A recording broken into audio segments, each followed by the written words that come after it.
maybe perhaps as you yourself have experienced, when you get asked to do something and you feel like it's God asking you, you don't question it, you just kind of do it.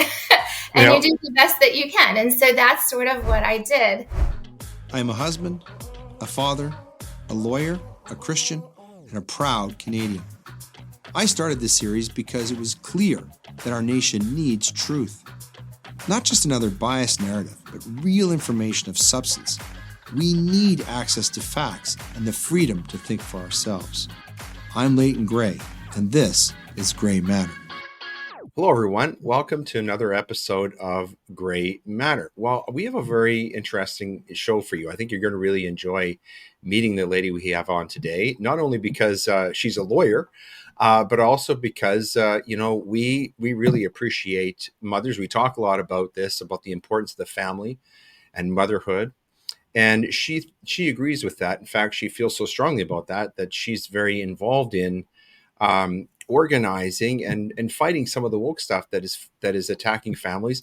And she's written a wonderful new book that is gathering steam and gathering readership and interest all throughout North America.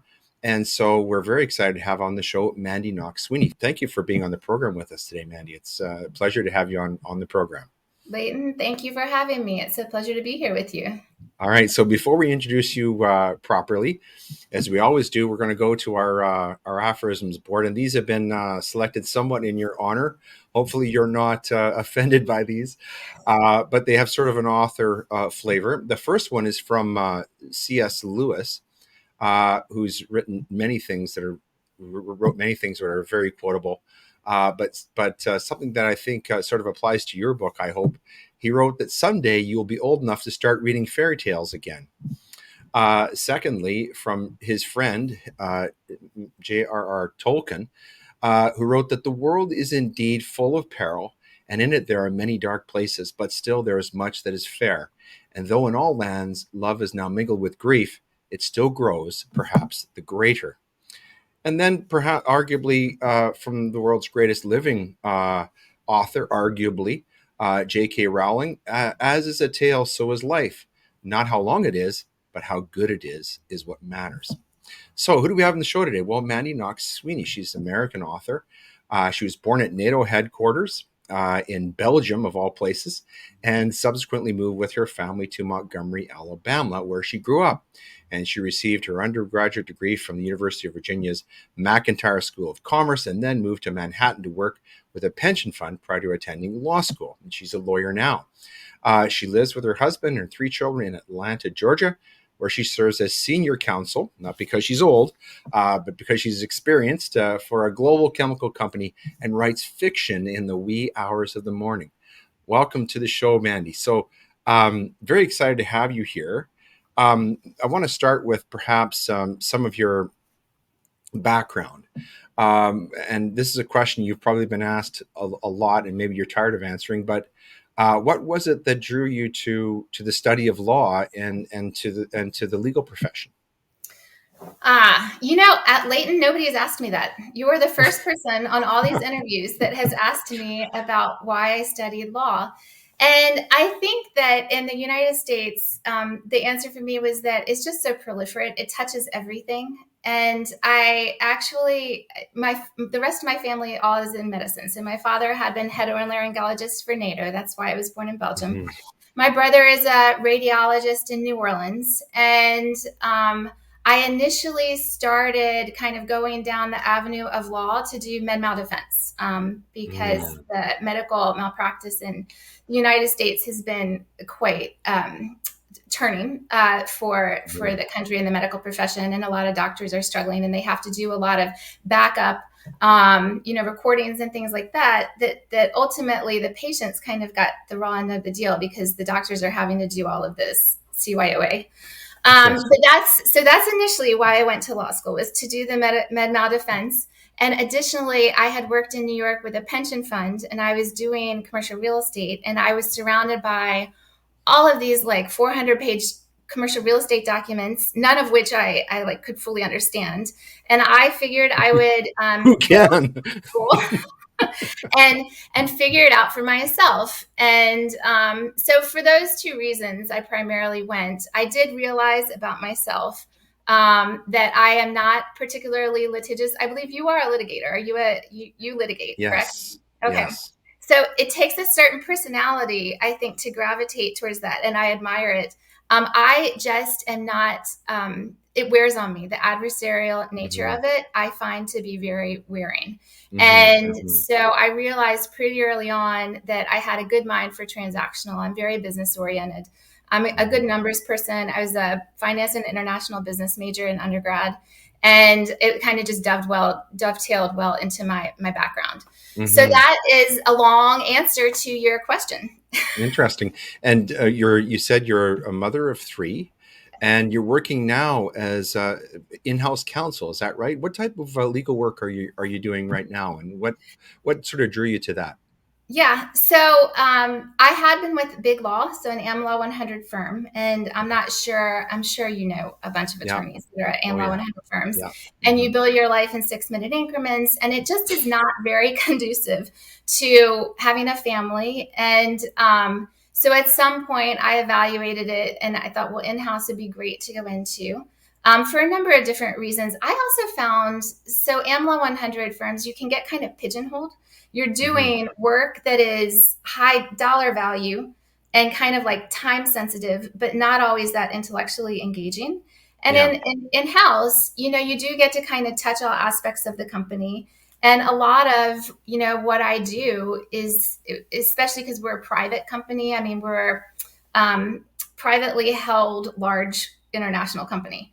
And you do get to kind of like take more of have some more input in the strategic direction of the company. You touch all the different aspects. So you touch sales, you touch R&D, you touch, everything. So you get a nice bird's eye view, and it tends to be, there are aspects of it that can be quite fun. I would say, Leighton, my passion is the writing. My passion is this book. And my legal work supports me being able to do my passion. Well, that's whatever works, and obviously it's great that it is, because you've just produced a wonderful book, and we're going to talk about that in depth. But just one more question on the legal lines before we get into that, because by way of segue, one of the themes of the book, and I have read part of it. I've gotten through the first few chapters, but one of the themes of the book, as I understand it, is you're trying to present, or you are presenting, a different view to, especially to adolescent people, but also to everyone. It's not, your book, I think, is not necessarily specific to adolescents, but a view that is inconsistent with what people are receiving right now in the industry in terms of wokeness. And talking about the legal profession, by way of segue, I want to get your take on this. Obviously, we're very blessed to have incredible female legal minds right now in the world, in places like United States and Canada, and historically. But having lived through the experience of being at a big firm, would you agree with me that to a large degree, that world is in a real sense, in a lot of ways, anti-family? In other words, the expectations that are placed upon women in that environment are very much contrary to being able to raise a family. Would you agree with that? And is that part of the, I see that really sort of blending in with the whole feminism, which blends out into a lot of the woke streams, or do you think I'm on the wrong track there? No, I don't think you're on the wrong track. I would say I don't think it's directed at women. I think that the AmLaw 100 big firm life is difficult for family life for men and women. Yeah, true. And anymore, because of the necessity for two individuals in a family, like both parents, to typically work. Yeah. That affects the men just as much as it affects the women anymore at these big firms. And I do think traditionally law firms, the structure was that you'd build a book of business, and then you would pass it to the associates, and you would nurture them, and they would kind of move up. But anymore, the firms have gotten so big that the equity partners probably don't have the same financial incentive to pass to really nurture and bring people up. Right. It more behooves them to kind of have somebody who's very, very competent in whatever it is that they're doing, and sort of keep them there, because advancing that person, because you have so many equity partners to share the additional, profit, you just don't have the same incentives that you used to when the firm structure was first conceived. So I think that there's just a fundamental flaw in the structure, and there's been a lot of thought as to where it goes.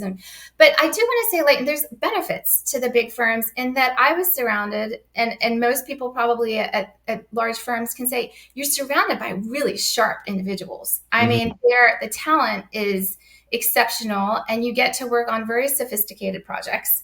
So it's not like it's all gloom and doom. Right. It's sort of like living in New York. I lived in New York for a while. It's something to do, and it's an experience. It might not be what you want to do for your entire life. But it's a special person that can kind of, especially for a woman. And I'd have to say, and it might just be me, but I do not know any equity partners that are women that have a family that are married. I just don't. Yeah. And part of that, and this is maybe what I was driving at, is Dr. Jordan Peterson talks about this because he represented a lot of women, really high end women, corporately in his clinical practice. And he said one of the big differences for women versus men is that just biologically, if we're allowed to say that anymore, women have this smaller window in which to start a family. And that we call the biological clock. Men, they have a longer window, and that does in some ways discriminate against women, because of course, if you're a 25-year-old woman gets out into legal practice, and you've got basically maybe a 10-year window to have your kids, and during that same time, you're just starting out and trying to build your legal career. So that's kind of what I was driving at. But I appreciate your answer. It's very insightful. So, Leighton, I think too, so what you said speaks to also in the pandemic, what you saw is women dropping out. I mean, ultimately, and that women and men are different, and the brunt of the family still falls typically on. Are they really? Yeah. Because the woke people, they dispute that, don't they? If you want to talk about the crazy transgender stuff going on, I can definitely speak to that as well. That is where we're going. We're going to talk about your book. I want to get you taking that too, because obviously you have some keen insights there.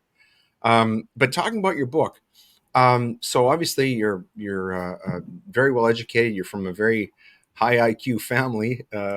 Obviously, you're going along finding your career, and all, but you decide, you really want to do this writing.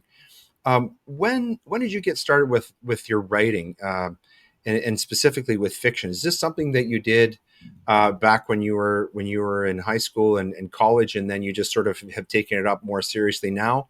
What was the sort of the genesis of your muse to become an author? Yeah, thank you so much for the question.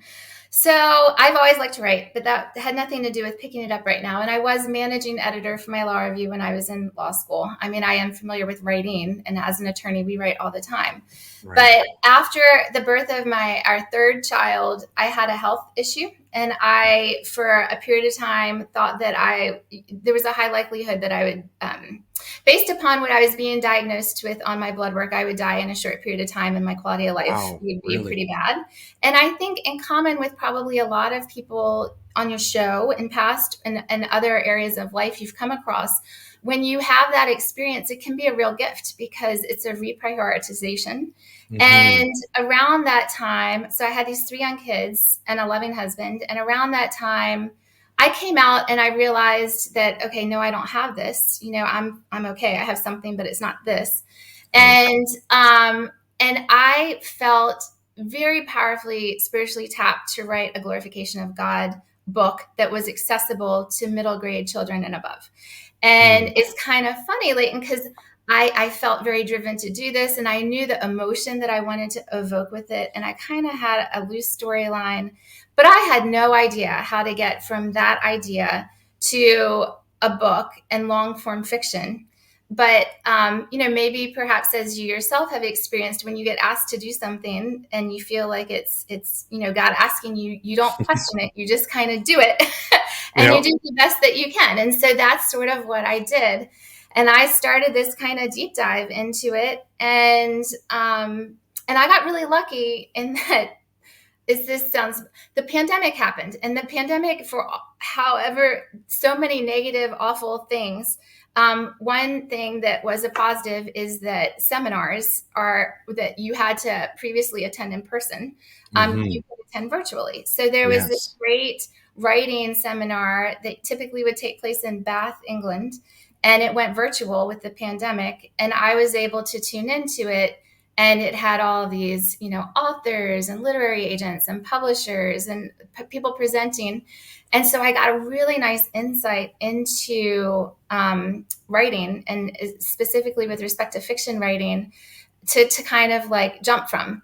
And then I would say too, it took me years to write this book. It took me years to find a voice. It took me years to get to a place to write something long form fiction that someone else might want to read for fun. But each time I kind of hit a roadblock, I would pray about it, and an answer pretty clearly would come about.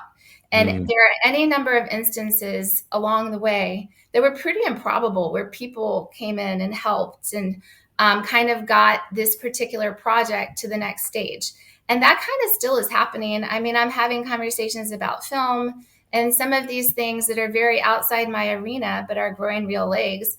And I mean, I personally think it was just because this was God's project, and he taps people you wouldn't necessarily suspect. And I'm very grateful to play a part of it. Wow. So you had the best muse of all. You've been called to this by God. The book is called The Magi of Miriam, the Boy Who Saved the Kingdom. I want to get you to not necessarily give away what the book is about, but before we go there, I'm an English major. Okay, so my first degree, I wrote an honors thesis in Shakespeare. So I'm, when I read books, I'm reading it from that point of view, and I read a lot of books, and I'm curious to know what sort of books influenced your construction of the themes and the motifs and the plot lines in this book. Were you calling upon things like C.S. Lewis and the Narnia series, or were you looking at J.K. Rowling? Were you looking at Lord of the Rings, things like that, or where were your ideas coming from to sort of construct this book? Yeah. So I pitched this book to the publisher as Narnia meets Hunger Games. And Wonderful. I was heavily influenced by C.S. Lewis, but it was actually Screwtape Letters that I was more influenced than The Lion, the Witch, and the Wardrobe, or more of his children's fiction. I was also, so this will tell you a lot about me, but my favorite book of all time is not a kid's book. It's Dostoevsky's Crime and Punishment. I love it. Yeah. I like the teetering on insanity. I like the not realities you can build. That kind of speaks to me. And so I was heavily influenced by those writers. And then after I had written the first draft, which was garbage, right? I mean, after I had written the first couple of drafts of the manuscript, somebody told me, some editor had reviewed it for me and was like, well, you need to go back and read some stuff in the genre. So then I went back and I read the Harry Potter series, which are amazing. I mean, they're just so fanciful and wonderful and engaging. Yeah. But I did that not so much to form a plot, and I was sort of grateful that I didn't have that, because you don't want too much commonality. Yeah. But it did help me frame how to kind of write the writing a little bit more to be more accessible to younger age groups. I would say I also made a conscious decision in writing this book not to dumb down the vernacular too much. I tried to make it accessible and not flowery, but I didn't choose, short words just because you might have a 12-year-old or a 10-year-old reading this book. Right. So, but and a quote that I like to give a lot, to add to your quotes that you began with, from C.S. Lewis, is, Since it is so likely that children will meet cruel enemies, let them at least have heard of brave knights and heroic courage. Otherwise, you are making their destiny not brighter but darker. And that's a quote from C.S. Lewis that I give a lot when I'm talking about the book, because it really does give an explanation as to why I wrote this series. I was not finding things in children's literature that were traditionally commonplace. I was not finding uplifting messaging. I was not finding glorification of God. And I wasn't even finding like complex stories that were challenging the reader. I don't want to name any series, but a lot of the books that I was picking up with our kids that were popular were sort of, I felt like I was getting dumber as I was reading it with them. And so why is that the case? And that was not always the case in our society. I mean, Right. back 50 years ago, children's literature was much more complex. And you said, you mentioned Shakespeare, who you did a deep dive on. So I also loved what Shakespeare did to write to different demographics. So Right. I actually did that in this book. There's theological layers in this book that are designed to speak to older individuals more so than children, or at least they pick up on it more. There's a very strong free choice theme that runs through this book. There's, temptation. There's themes that adults understand because, quite frankly, we've lived a little bit longer and experienced some of that a little bit more than children. But then I've told this story, or at least I've attempted to tell this story in a fairly fast-paced action and adventure to still engage young readers. Yeah. So Wonderful. The best stories I find, period.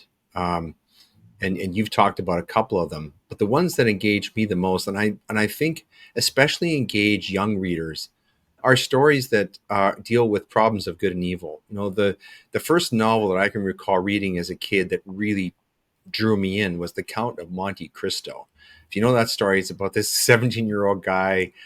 He's in love. He's wrongfully accused, thrown in this prison, and then just through providence, he gets to serve a revenge as a dish served cold to everyone who wronged him. But then in the end, he finds that it's dissatisfying, and that the real gift is forgiveness.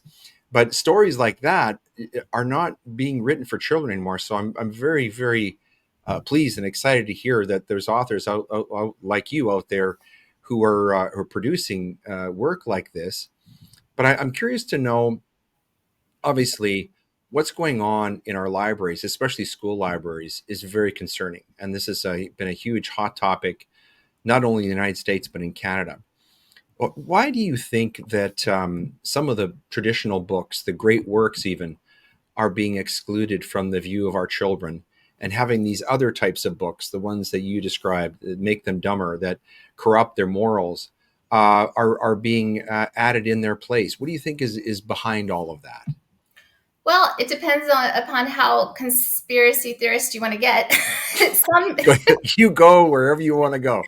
There is a thinking that there's a deliberate push to make us dumber so that we depend upon the government and can't find our way out of a paper bag. So that's one theory that's been posited.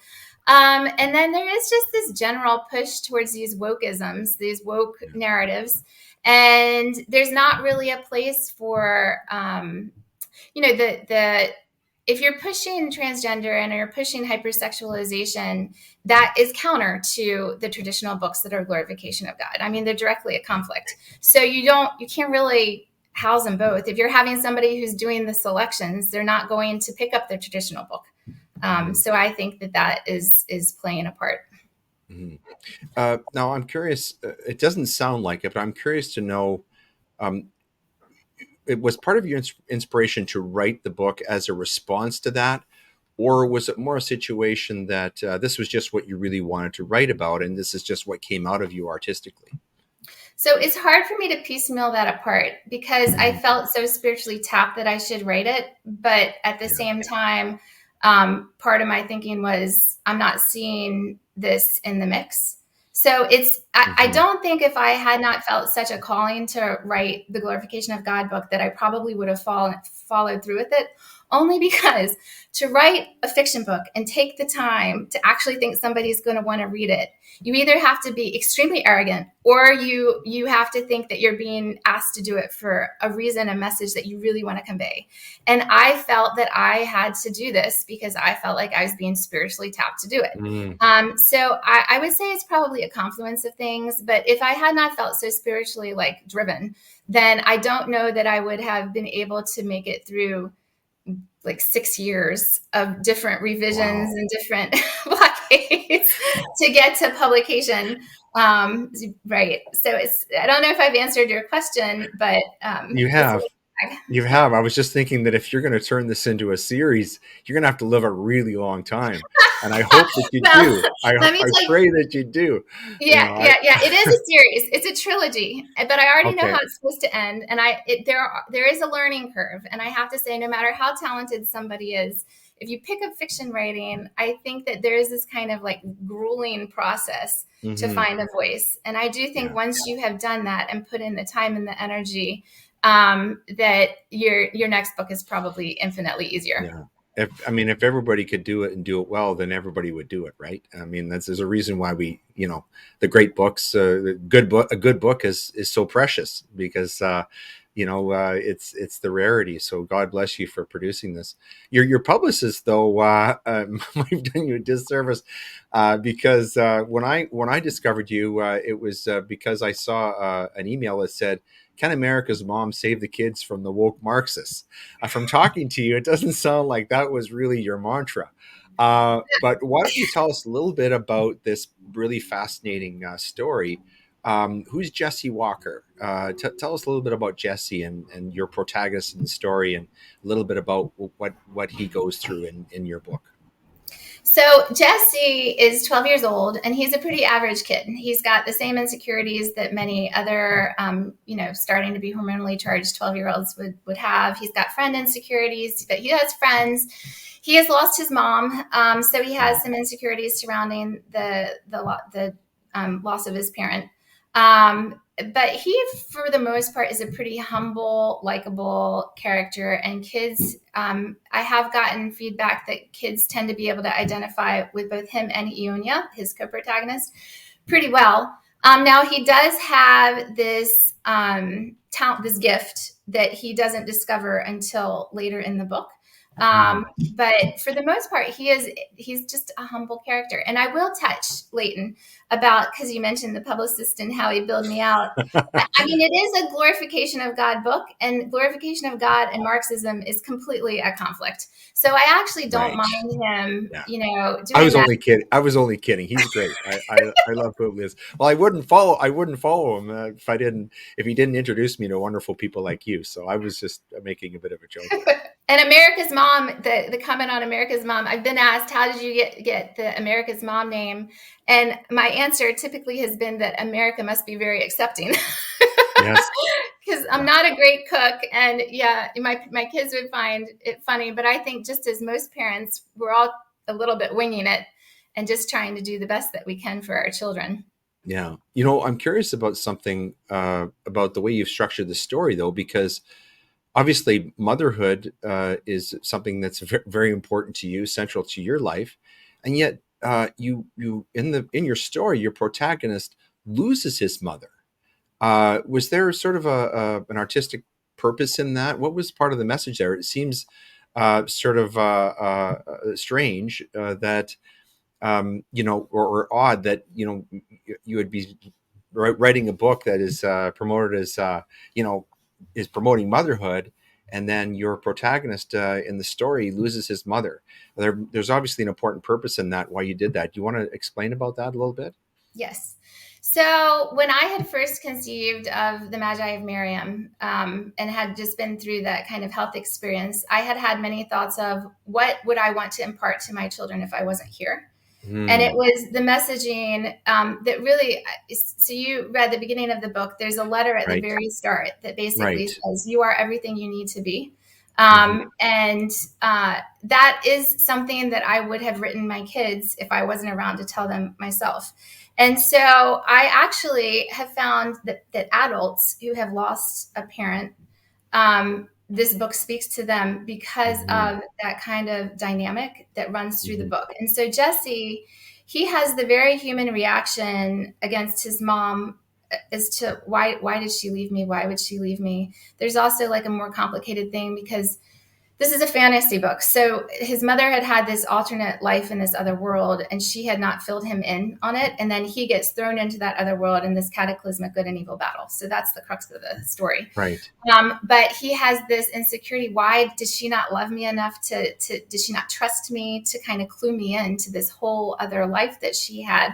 So he has these insecurities. And I think that the messaging, once you get through the book and the journey, is that he, aside from understanding more of how God is a component of him and his life, and that he develops an understanding that his mother kind of shielded him, rightly or wrongly, because she didn't want her child to be in danger. And those are all themes that play very, very pointedly for mothers, for parents, for both men and women, for, fathers and mothers. So while the mother has been, she's not alive for the duration of the book, there's a lot surrounds her, and she's a very, very prevalent character in the book. Right. So we don't want to give away what he discovers is a superpower, but as I read the story, it sounds like a sort of a quest where he's on this journey where he's going after something, and he doesn't really understand fully until he gets to the end of the journey what he's been after all along. What's interesting about this, though, about your story as you describe it, is that you're imbuing characteristics and putting your character in situations where he has to exhibit traits that don't seem to be promoted very much for our young people. One of them being self-reliance, things like faith, right? Things like overcoming adversity and finding ways of solving problems, building relationships with other people where you help and they help you. These are really important things in the lives of young people, and really in the lives of everyone, but they're not really being emphasized in literature that our kids are reading, are they? Was that part of your purpose and the way that you were, as you were writing, or was that just sort of a natural outgrowth of the way that you were depicting the story? No, that was 100% part of the purpose. I am so tired of victimization.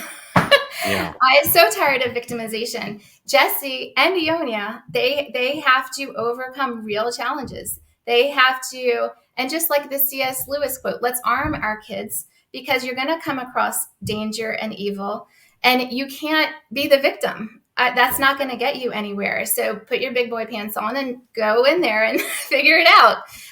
So absolutely, that was running in the theme of this story. Mm-hmm.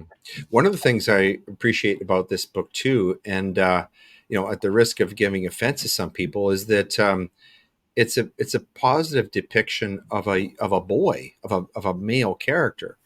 And I think throughout the literary canon, the Western literary canon, obviously we have all manner of wonderful female characters.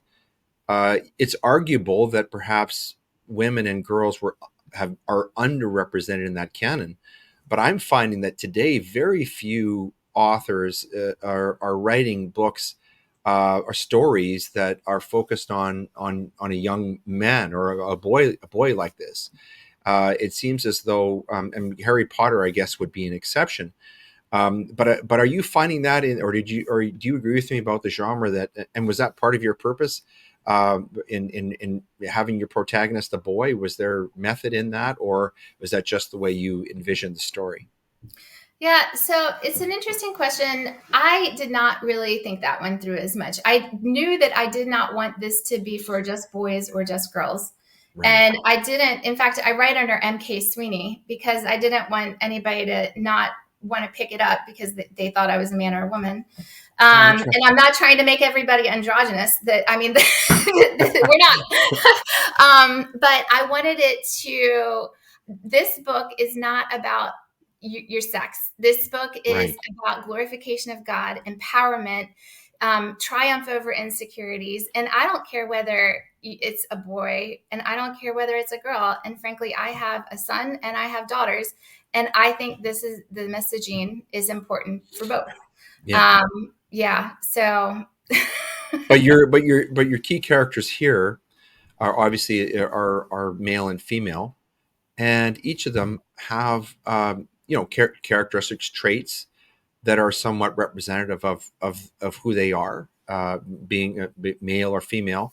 And part of your message is that that's okay. In fact, that's really what makes life interesting. That's the way God made us. God made us in His image, the Imago Dei, and His image. God is neither male or female. He's beyond that. But He created us, men and women, boys and girls. And I think part of your story is about embracing that, and that boys and girls don't need to feel uncomfortable and get hung up on all this stuff, feeling uncomfortable in their own skin. At least that's the impression I have, which is very refreshing, because a lot of the books being written right now for kids are just seems to be all about sexualization, all about distorting or erasing the difference between the wonderful differences between men and women. Would you agree? yes. And it's funny because you use the phraseology comfortable in your own skin. And I actually use that phraseology when I talk about the book. If the reader Oh, comes away more wonderful. comfortable in his or her own skin, then I will have done a good job with this book.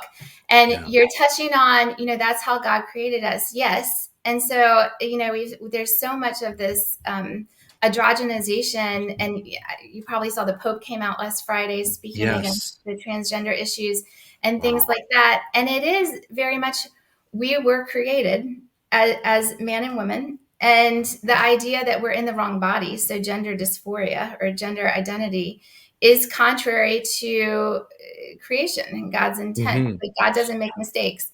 Yeah. And then if you're just hitting on that particular issue, which is being so blown out of proportion, I mean, true gender dysphoria is such a small percentage of the population. Right. It's Right. like 2 to 3 women in 100,000, and then 5 to 12 men in 100,000, based upon the American Psychiatric Association numbers. Now, I've seen other studies that say that it bizarrely, went is 5,000 times more than that, based upon in the Yeah. past 5 years. What happened to people's genetics? I don't know, but Yeah. so this androgenization and how it's being positioned, this transgender, that we're this androgynous being, and it doesn't matter whether you're a man or women, and it's very disturbing because it is a stripping of identity. And what is wrong with being how we were created? I mean, the messaging is quite perverse. Hmm. And this book is against that. I mean, it is like, you are who you are and you're beautiful, and overcome your insecurities with that, so you can triumph and enjoy the joy that how God created us. Hmm. We talk about the promotion of transgenderism in young people. I'm interested to get your take on this, because you're obviously very alive to it. It's my impression that the this transgender ideology, or cult, if we can call it that, seems to be an oblique attack upon womanhood. And Abigail Schreier wrote a brilliant book about this. You probably read it, called Irreversible Damage, about how it used to be that transgenderism used to be something that was characteristic of, middle-aged guys like, well, I guess Caitlyn or Bruce Jenner, but now it seems to be all the focus is on young girls, especially adolescent girls. I've never been one, but you would know more about this. But Abigail Schreier talks about this in her book, about that's such a confusing time, a difficult time, maybe especially for girls, and they're so vulnerable to this ideology. I wonder, do you agree with that? That perhaps as this transgender ideology sort of unfolds, it becomes more and more an attack on women, in terms of using men to portray women in advertisements like Bud Light and Doritos, or the invasion of men into women's spaces like sports and bathrooms and things like that. It seems to be that women are really suffering, and girls are suffering the brunt of this more than anyone. What's your take on that? So I haven't thought about it as a girl versus the boy thing. I can see it now that you're talking about it. I've just thought of it more as a kind of societal push and conditioning that is currently happening in schools and elsewhere. And Yeah. I mean, it's not about the people themselves. This is not about the people suffering from gender dysphoria. It's not. I mean, the people who Right. are proponents of this are going under the guise that it's to prevent teenage suicide, but they're not looking at TikTok or, how the pandemic shutdowns affected tweet teens, or violent video games that actually have more of a direct correlation. So but the conditioning that we're all the same, does that affect women more than men, girls more than boys? And I guess it could, only because there's so much as a hormonally charged pubescent girl, and they're scared about getting their periods. And now in Atlanta and some of the progressive schools, what they've done is they have this sex ed talk that was bumped from 6th to 4th grade, and then they have them as co-ed. So they have the boys and girls in these groups together, and because they want, it shouldn't matter whether it's a male or a female teacher, they have like a guy teacher teaching these kids about like sex ed, and these girls are sitting next to like the guys in their class listening to this guy teacher talk about like your vagina. I mean, it's the most bizarre thing. And as a girl, I mean, they just shut down. I mean, first of all, it's already such an awkward idea, and it's scary, like getting your period as a prepubescent. I think about it, Leighton. I mean, bleeding and things like that. That's fear. It's scary. Your body is going through all these changes you don't understand. I couldn't even imagine it. Yeah. Neither can I. No, I'm kidding. It's not and why fun. would I can't imagine why any man would want to go through that. I mean, but the thing is, in Canada, it arguably, and it's even worse. I mean, our government has ordered that they have to put menstrual products in men's bathrooms, because of course the messaging is and they're trying to push things as truth that we know are lies, that men can menstruate, which is, we understand, is absurd. Yeah. That men can become women can become men. We know these are lies, but these lies are being indoctrinated into our youth so that they'll sort of accept the 2 + 2 = 5. But Right. if they do that, that's going to what you're saying is that's going to estrange them from truth, which is going to then estrange them from God, right? Yes. I mean, I do think that this is very much an attack on God. It is hard to, because it's saying that creation is fallible. It's saying that we can be trapped in the wrong body and things like that. And saying that is saying that God made mistakes. So it's a direct attack on God. The conditioning and why, for instance, I think the WHO might be pushing some of this stuff. Yes. Right. And so like you're trying to get, what's the end game here? Because it does, like I said, the numbers are not there to support that it's the people who suffer from this psychiatric condition. So it's about the rest of us. And I mean, it really should be, why exactly are they doing this? What's the end game here? So, I mean, but right now we're dealing with like the Doritos thing, like you referenced. And that is a weird one, because it was just, unlike the Bud Light transvestite, it was the person who Doritos chose had put out these really hateful statements. I don't know if you had read them, but she basically had condoned raping minor girls. So that would play into your thinking on like, this is affecting women more than men. And she, at some point, because I had an interview and this touched on this, she had written, women who are victims of rape and who go to self-help centers to overcome their trauma are terrible. Like, I hate women who are victims of rape and who turn to self-help centers to overcome their trauma. She wrote that. That's a very hateful statement. That's a very hateful statement. Yeah. She also, somewhat not surprisingly, and Doritos might have known about this one, she was a self-proclaimed Marxist, and she had made statements that the abolition of and to destroy and annihilate the traditional monogamous nuclear family were her goal. So, you got to take a step back and think, wow, this is what somebody who is being put out there as a marketing persona. And so, Yeah. curious, in her particular instance, with the transgender stuff, a large percentage of the individuals are heterosexual. And it Right. seems that those individuals seem to have more of a proclivity towards fetishes. And Hmm. that would seem directly in line with maybe what was going on with this particular individual, Samantha Hudson, who I think was born Ivan. But yeah, it's just really crazy. But here again, you don't want to talk too much about the individual because these are people with psychiatric disorders. Right. It's really the conditioning of the rest of us that is the Hmm. concern and the attack on God. Yeah. And you were talking earlier about Marxism and how Marxism is antipodal to the family, antipodal really to freedom, antipodal to human flourishing, and fundamentally against God generally.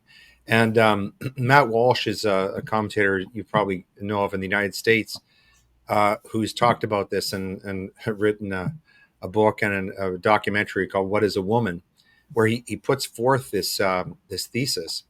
Um, I'm curious though, why you think that progressivism as a religion has taken such deep root in places like the United States and Canada, especially with people like teachers. I grew up when I grew up a generation or two ago in school. Excuse me. We cited the Lord's Prayer before we started class every day. I don't remember anybody ever being hurt by that. But so why do you think that there's such a focus on children and such an emphasis on progressivism in our education? I'm interested to get your take on that as a Yeah. children's author. So I think that, and I'll answer it in two parts. I think that the push towards progressive and the identity politics is because we all are imprinted by God and we have this spirituality, but a lot of individuals are kind of pushing back on this and they're atheists Yeah, and they need something to fill that void. And so they yeah, need to take up something that they feel passionate about to fill that void. As far as school systems, I don't want to push it all on the teachers, especially in America, because we had the No Child Left Behind, and then we had Common Core, and a lot of this is kind of tying teachers' hands and taking it out of the teachers and the parents' ability to control.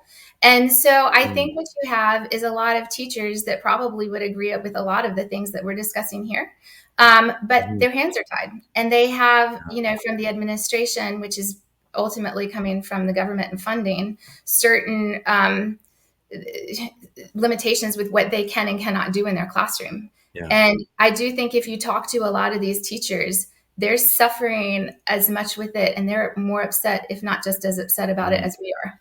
That's a great insight. And I find that same what you just said also applies to the legal profession. Obviously, small L liberalism uh, seems to be sort of a dominant idea or ideology in the legal profession and through the judiciary. But still, there are a lot of lawyers, a lot of good lawyers who don't like what's happening and would speak out against it, but are afraid to do so or really don't know what to do about it. They don't know what they can. They haven't been inspired to write a wonderful book yet. So yeah, no, that's a great insight, and I appreciate you saying that. But coming back to let's say your main audience of your book, young people, they really are being bombarded right now with this cultural Marxism. And thinking of, for example, Disney is an example of this. I'm curious to get your take on this. Disney keeps putting out really bad children's entertainment, and of course they might have been the best example of what can be done with children's entertainment. Some of their classic movies, but they don't seem to care that the stuff that they're producing isn't being appreciated by their audience. In fact, I saw the CEO recently say, "Well, it's just because people it's your fault if you don't like our stuff because your tastes are all wrong." which seems really strange. It's sort of like going to a restaurant and the chef blaming you because you don't like his soup. But why do you think Disney doesn't seem to care that the entertainment they're producing is not being enjoyed by their audiences? What do you think's at work there? Well, there's a war going on at Disney right now. I mean, I'm not sure how familiar you are with the activist investor and the CEO, and then the family coming out in support of the I just CEO. follow what There- Christopher Rufo publishes, and he sort of some of the stuff. But I'm not. I'm interested to get this inside take. yeah, Disney's in a full-out war. Wow. And in large part, I mean, I think all of Hollywood is kind of reconciling with um, profits that are plummeting because they have produced these shows and movies with kind of wokeist, like they are not satisfying a large portion of their audience, and so they have Hmm. stopped going to the movies. Disney specifically, I think that their latest mandate is trying to get back to, they're saying, recapture the magic, which is what they had before they went woke. Yeah. But I think that it's going to be really fascinating to see what they specifically do. I mean, the activist investor at Disney was trying very much to take it away from the CEO because they too are unhappy with what has been produced, just like you Oh, are.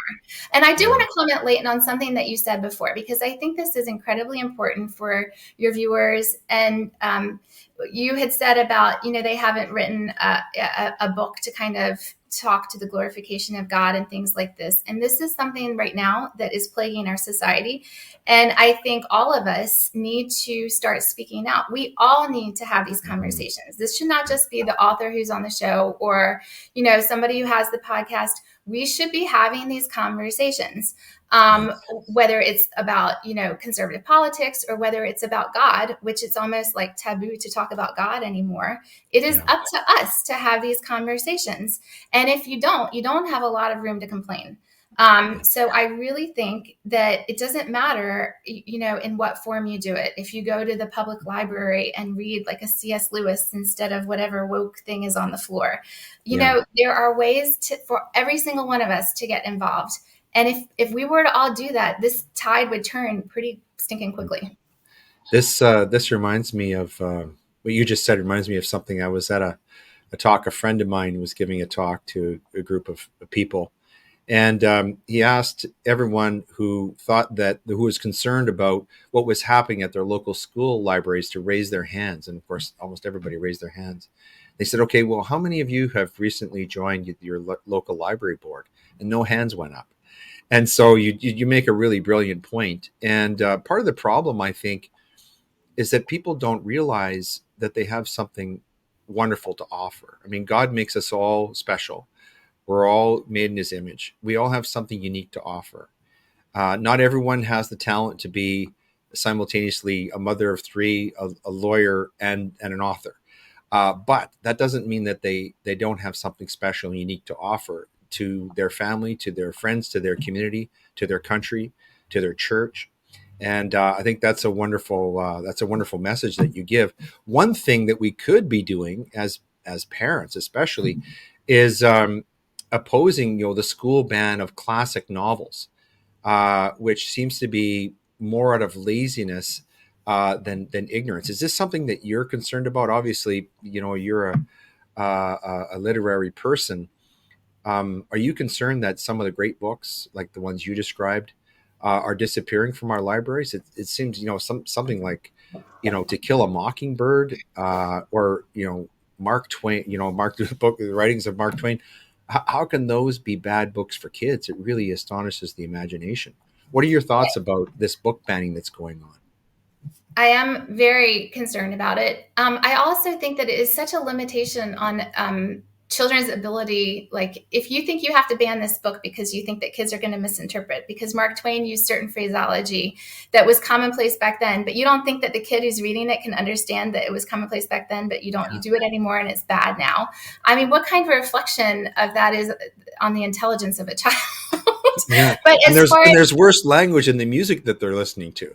Oh, absolutely. I mean, you can let them and get behind that, but you can't let them read Mark Twain. And so I did kind of have a funny kind of exchange with my publicist that we just need another Dr. Seuss novel to get banned for me to have, I'll be on Fox tomorrow. But It's very troubling. It's very troubling. I mean, I don't know what else to say. I agree with you about Dr. Seuss. In fact, in Canada, I think we're living through the storyline of Yertle the Turtle. Uh, in any event, um, we're at the point in our show where we turn to something called the reading list, which I know you'll appreciate. And so what we do here, and I understand you were kind enough to watch a couple episodes of the show, so you know this is what we do. As I'm going to recommend a couple of books. Shocker, one of them is yours, and then we're going to ask you to say you've already mentioned a couple of wonderful books, but perhaps you could recommend a couple more, or maybe talk about the next one, the one that you're writing now in the trilogy. So the two books that I'm going to recommend today, the first is The Magi of Miriam, and this is our guest's creation, The Boy Who Saved the Kingdom. And so this tells a story of Jesse Walker, who's a 12-year-old boy, just trying to adjust to his new life in a place called Eufaula, Alabama. Hopefully I said that correctly, with his father and little sister after the death of his mother. But when Jesse finds a mysterious note from his mother in his backpack one morning, he suddenly finds himself questioning everything he has ever known. What is the land of Miriam, and what does it have to do with him, and why is he being followed? He meets a friend called Princess Ionia, who's been kidnapped by the Gores, who want to find the key to the Book of Good and Evil. And this is this story is about his quest, and in the end, he goes to bed one Friday night. He suddenly finds himself heading off on an adventure to a land where darkness and light are at war. Alicorns exist. Dragons are something to be feared. I always love a story with a dragon. Smaug has to be one of the greatest characters in English literature. But how can he, a simple boy, be of help? And so, as we talked about today, a lot of really wonderful themes in here that are traditional, that are really they are representative of the best ideas, the best motifs and themes in literature, I think. And so I'm very grateful that our guest has written this book. And I'm also excited to know that there are going to be at least two more. The second book that we talked about a little bit obliquely is part of the Narnia series. It's the first. It's called The Magician's Nephew by C.S. Lewis. And this is, if you have time to read all 7 books in this series, you really should. In fact, if you're going to buy them, I'd buy all 7. But this is the first one. And, it has some of the magic in it and some of the elements that I see coming through in our guest's book. But this book is the first title in C.S. Lewis's classic fantasy series, which has captivated readers of all ages for over 60 years. And the plot line is, on a daring quest to save a life, 2 friends are hurled into another world where an evil sorceress seeks to enslave them. But then the lion Aslan's song weaves itself into the fabric of a new land, a land that will be known as Narnia. And in Narnia, all things are possible. Again, we have these characters, these wonderful characters, off on a quest, working together, relying on each other, and relying on spirituality and faith to solve really serious problems that seem to be insurmountable and much beyond their control. But rather than seeing themselves as victims, they see themselves as individuals who have the wherewithal, who have power to make a difference and to challenge evil. And so it's a wonderful book, wonderful series. And so those are our 2 selections that are going to be added to our reading list today. And so over to our guest for your selections. I'm looking forward to hearing what you have to tell us. All right. I'll do The Brothers of Karamazov by Dostoevsky. It's written in the 1800s in Russia, but it Wonderful. is very prevalent to our political scheme right now. And also, It is known as his more theological, spiritual book. Yes. And so the God and it just is a really beautiful way to kind of see a person's perspective on that. Mm-hmm. And then I'll do The Girl Who Drank the Moon, because it's a great, uplifting, fanciful read for kids. So those will be my 2. And Leighton, I want to take 1 second to plug the Audible for The Magi of Miriam, The Boy Who Saved the Kingdom. Please do. Yeah. It's read by a guy who has got a great voice. He's got like a Johnny Depp voice. It's not read by me. And it makes it come alive, and it makes it accessible to younger kids, because the Magi of Miriam's 400 pages and has some advanced vernacular, but the Audible is great for long car rides, and younger kids can enjoy it too. I thank you for mentioning that, because I love audiobooks. I really do. I especially enjoy them when the author reads their own book. But I appreciate what you say. A great voice can make a big difference. The other thing we want to mention, I think, is you have your own website where people can visit and find out more about you and your work and things you're involved in, and also more about your book. So that's mksweeney.com, is that right? No, I think it's and it's terrible, I don't know this, but it's www.themagi.ofmiriam.com, or it's Okay. www.magiofmiriam.com. We'll get the link. We'll get the link correct for people so that they can just click on it and find you. Yeah. Well, this has just been a blessing to sit down and talk with you, and to learn more about you. That you're a person, obviously, of great talent and dedication to do all of these many things. You're a very accomplished woman for somebody who's relatively young. I mean, you've overcome also a great deal in your personal struggles. And obviously this is, I think, is going to be key to your authorship, because you have a deep spiritual insight that obviously guides you and your work. And so it was just a pleasure to sit down with you and learn more about you and everything that you're doing. And we wish you much continued success. And we pray that this book will be a bestseller and will end up in every school library in North America. In fact, I'm going to buy a copy, and I'm going to donate it to the local, to my nearest school library. I'm going to put that pledge out there right now, and I encourage everyone listening to this to do that. Oh, thank you, Leighton, for the kind words. And honestly, the pleasure has been all mine. It's been an honor to be here with you. Thank you so much for having me. All right. God bless. Thank you. Thank you.